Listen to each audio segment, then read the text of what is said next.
Good morning all students and welcome to my channel Vishal Kumar ji के GS. तो विशाल कुमार जी के GS में एक बार आपका फिर से स्वागत है।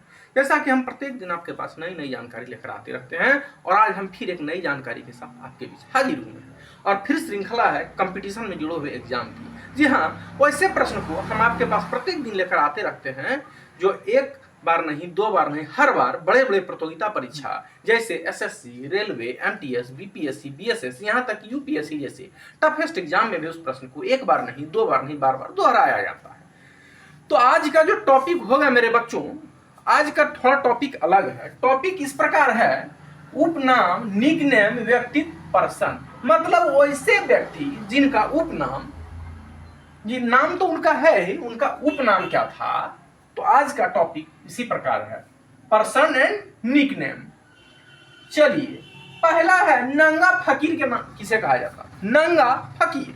तो नंगा फकीर किसे कहा जाता था?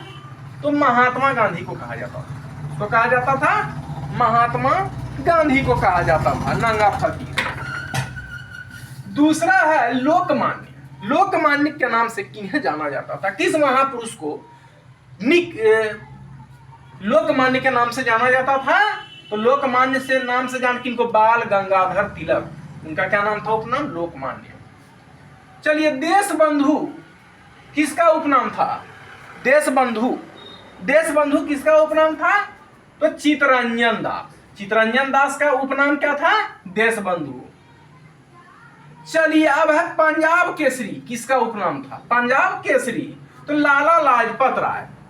लाला लाजपत राय तो उनका नाम था, लेकिन उनका उपनाम क्या था? निकनेम। तो पंजाब केसरी। जैसे महात्मा गांधी को राष्ट्रपिता कहा जाता है, पंडित जवाहरलाल नेहरू उनका नाम था, लेकिन उनका निकनेम, उपनाम क्या था? चाचा नेहरू था ना। सुभाष चंद्र बोस, लेकिन उनका उपनाम क्या था? नेताजी। तो ठीक इसी तरह से अब चलते हैं लौह पुरुष। लौह पुरुष किनका? लौह पुरुष किनका उपनाम? तो सरदार वल्लभ भाई पटेल का उपनाम क्या था? लौह पुरुष। लौह पुरुष के नाम से उनको जाना जाता था। भारत का नेपोलियन। भारत का नेपोलियन के नाम से तो किसको जाना जाता? उपनाम तो सम्राट समुद्रगुप्त का उपनाम क्या था? भारत का नेपोलियन। अब है सातवां कि उड़न परी के नाम से जाना। तो पीटी उषा को उड़न परी के नाम से जाना जाता था। किसके नाम से जाना जाता था? उड़न परी के नाम से।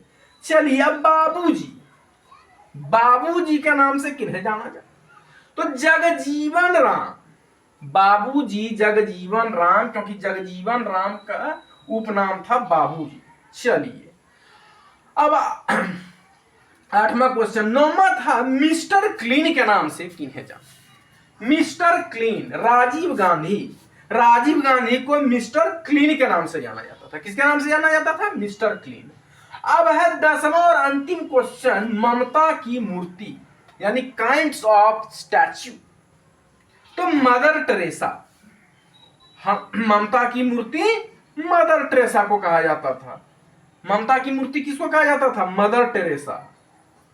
तो it is a very most important question for competition exam like SSC, railway, BPSC, BSSC, MTS and other most important of competition exam. अगर ऐसे प्रश्न पूछ दिए जाए कि महात्मा गांधी का उपनाम क्या था, तो ऐसे था तो राष्ट्रपिता उनको लोग कहते थे, लेकिन नंगा फकीर भी उनको कहा जाता था। लोकमान्य बाल गंगाधर तिलक, देशबंधु चित्तरंजन दास, पंजाब केसरी लाला लाजपत राय, लौह पुरुष सरदार वल्लभ भाई पटेल, भारत का नेपोलियन सम्राट समुद्रगुप्त, उड़न परी पीटी उषा, बाबूजी जगजीवन राम, मिस्टर क्लीन राजीव गांधी, ममता की मूर्ति मदर टेरेसा। तो ये जो मैं बता रहा हूं, ये वैसे प्रतियोगिता परीक्षा में इस प्रश्न को दोहराया जाता है। यह है उपनाम, निकनेम, व्यक्तित्व, पर्सन। ये जो नाम मैं बता रहा था, ये वैसे महापुरुष के नाम और उपनाम थे जो बार बार उस प्रश्न को दोहराया जाता है। तो आज के हमारे इस वीडियो में फिलहाल इतना ही।